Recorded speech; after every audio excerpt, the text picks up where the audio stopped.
Anyway, my granddaughter decided she was going to put makeup on me today. So I said, what the heck? Anyway, I'm making roasted Parmesan asparagus. So what I have here is all my asparagus, you could see. And I'm chopping up 2 cloves of garlic. Finely as I can. Okay, see? Put olive oil. And then sprinkle the garlic. Some Parmesan cheese, Parmesan, grated Lugudella Romano.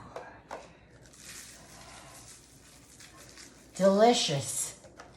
What I'm gonna do is put this in a 400-degree oven for 20 minutes. Okay, so here they are. Parmesan asparagus. They're delicious.